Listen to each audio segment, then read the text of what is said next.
Sir, जी। JDU के सांसद हैं रामप्रीत मंडल, उनके एक बयान ने बिहार की राजनीति में जिस तरह से नई बहस छेड़ दी है। उनका कहना है कि वो पिछले 2 महीने से नीतीश कुमार से मिलने की कोशिश कर रहे हैं, लेकिन मुलाकात जो है वो नहीं हो पा रही है।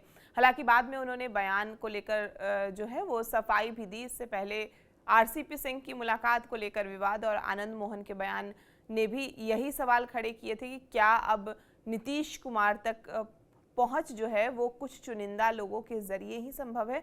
और दूसरी तरफ नीतीश कुमार लगातार जिस तरह से सरकारी कार्यक्रम में, पार्टी बैठक में भी नजर आ रहे हैं, ऐसे में सवाल ये उठ रहा है कि क्या जेडीयू में फैसले अब भी नीतीश कुमार लेते हैं या उनके आसपास का एक पावर सर्कल है वो ज़्यादा प्रभावी है। और क्या ये सिर्फ राजनीतिक नैरेटिव है या वाकई नीतीश कुमार तक पहुंच अब सिर्फ कुछ चुनिंदा लोगों के नियंत्रण में ही है। और अगर सांसद और पुराने सहयोगी भी आसानी से नहीं मिल पा रहे तो क्या इसे जेडीयू के भीतर बदलते पावर सेंटर का कोई संकेत माना जाए? देखिए, ये तो निश्चित तौर पे दुर्भाग्य का विषय है कि अपनी ही पार्टी का सांसद अपने हम्म। राष्ट्रीय अध्यक्ष से नहीं मिल पाता है। हम्म। हालाँकि जो प्रीत मंडल का जो सफाई है, हम्म। वो उनका डर है। जैसे छोटू सिंह, कद्दावर नेता ललन सिंह के करीब रहे, हम्म। उन पे जब कार्रवाई हो सकती है, तो रामप्रीत मंडल पे क्यों नहीं? ये उनका डर बता रहा है, इसलिए वो सफाई दे रहे हैं। हम्म। लेकिन जदयू में बंदरबाट हो चुका है। हम्म। जैसे खेमेबाजी जिस तरीके से उभर के आई है, जदयू वास्तव में टुकड़े-टुकड़ों में बँट चुका है। जदयू में कई खेमे हैं। और इसका सबसे बड़ा जो प्रमाण है, वो जदयू में जो नया संगठन विस्तार हुआ है। हम्म। प्रवक्ता से लेकर के कई पार्टी पदाधिकारियों का नया चयन किया गया है, मनोनीत किया गया है लोगों को। हम्म। ये इसमें तो नीतीश कुमार की छाप कहीं दिखाई नहीं देती। इसमें जो जातिगत ताना-बाना संतुलित करने का प्रयास नीतीश कुमार का रहा था, और जाति ही नहीं, अल्पसंख्यक समाज को भी जिस तरीके से नीतीश कुमार साथ लेकर चल रहे थे, नई जो लिस्ट जारी हुई है पदाधिकारियों की, हम्म। उसमें तो ये दूर-दूर तक नहीं है, और इसमें केवल खेमेबाजी ही दिखाई दे रही है। नया जो घटनाक्रम ये हुआ है कि नई लिस्ट में ललन सिंह के कई कर्मियों को हटाया गया है। छोटू सिंह जो काफ़ी करीब हैं, माने जाते हैं ललन सिंह के, उन पे भी कार्रवाई हो गई है। नीतीश कुमार की हालत तो ये है कि नीतीश कुमार हमेशा घेराबंदी में रहते हैं। ललन सराफ हों या संजय गांधी हों, एक अजीब किस्म की घेराबंदी में, लक्ष्मण रेखा में वो हमेशा कैद रहते हैं।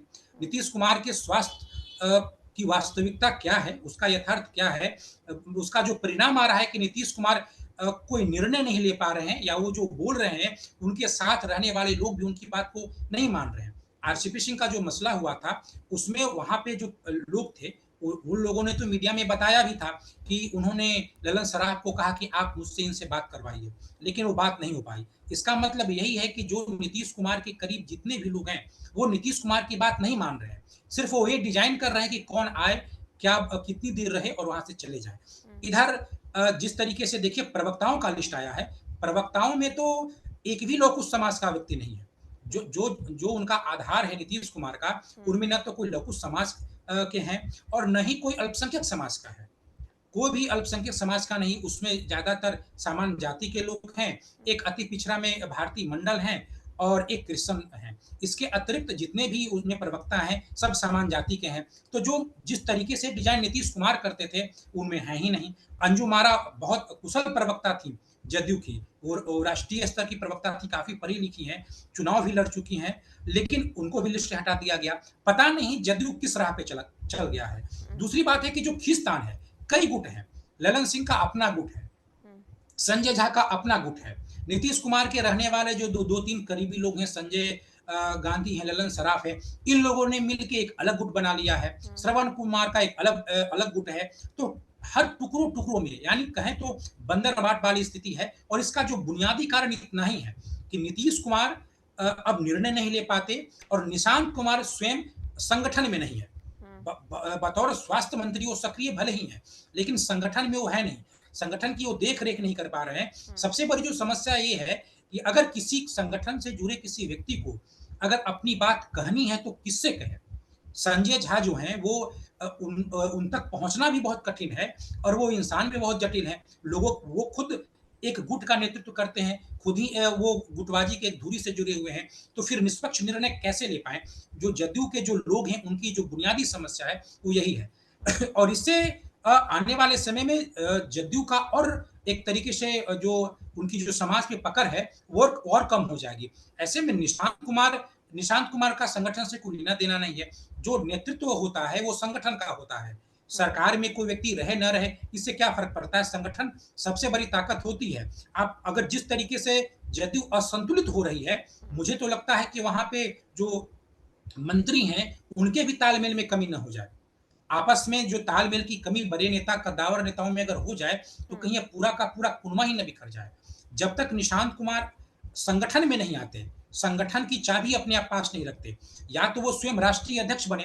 अगर अगर नीतीश कुमार निर्णय नहीं ले पा रहे हैं तो या तो निशांत कुमार राष्ट्रीय अध्यक्ष बने या कार्यकारी अध्यक्ष बने।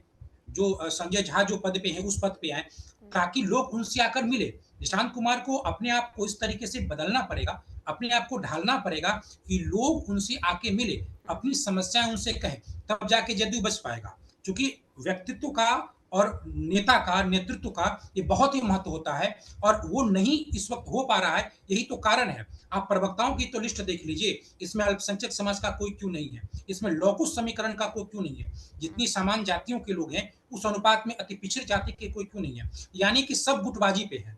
जो जो संजय झा, उमेश कुशवाहा, इनसे जुड़े हुए जितने सारे लोग हैं वो बन गए। तो जदयू एक तो पहले भी क्षेत्रीय पार्टी, कोई राष्ट्रीय पार्टी रही नहीं, अब कई टुकड़ों में बट चुकी है। तो आने वाला जो भविष्य है, अब ये तो अंधकार में है ही। अब नीतीश कुमार को हैंडल कौन कर रहा है? एक तो जो 2-4 लोग हैं, लोगों से मिलने-जुलने, जो नीतीश कुमार का अपना एक विस्तार था संगठन या समाज से लोगों से मिलने-जुलने का, ये तो छोटा हो ही गया है। नीतीश कुमार कितने सक्रिय हैं, ये भी मायने रखता है। क्योंकि नीतीश कुमार की जो राजनीतिक सक्रियता है, भले ही वो कहीं घूम ले, भले ही कोई प्रदेश कार्यालय चले जाएँ, लेकिन निर्णय वो नहीं लेते या उनकी कोई बात नहीं मानता। और जो निशांत कुमार हैं, इन दोनों पे कहीं न कहीं मुझे लगता है कि कुछ नए पुराने यानी कोई रिटायर या वर्तमान नौकरशाह की लॉबी भी हावी है। ये इन दोनों को कंट्रोल में की हुई है।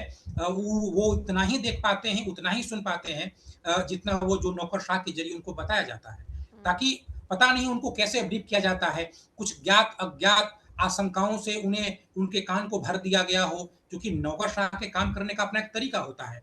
वो नियंत्रण करना जानते हैं। वो उनकी तो प्राथमिकता ही नहीं कि जदयू जैसा संगठन मजबूत हो या कमजोर हो। उनको तो केवल कोई नेता हो उसको कैसे कंट्रोल में रखें। तो वो नौकरशाहों से भी घिरे हुए हैं और नौकरशाहों के द्वारा जो प्रायोजित जो नेता हैं, जिनकी जो गुटबाजी या जिनकी पकड़ अब मजबूत हो रही है, इन्हीं के चक्रव्यूह में नीतीश कुमार अपने पुत्र के साथ घिरे हुए हैं। यही कारण है कि जो जदयू पार्टी है, वो संगठन में जो गुटबाजी है, वो हावी हो रहा है। क्योंकि छोटू सिंह का निकाला जाना कोई एक सामान्य घटना नहीं है। ये बताता है कि वो ललन सिंह के करीब है। ललन सिंह मौन रहने वाले तो है नहीं। अगर आगे वो चल के कहीं टुकड़ों में बँट न जाए जदयू, क्योंकि कई विधायक हैं, कई विधायकों को नए जो 22 नए लोगों को टिकट दिया गया है, उनमें ललन सिंह की भी भागीदारी है। तो बहुत गंभीर चुनौती है जदयू के सामने।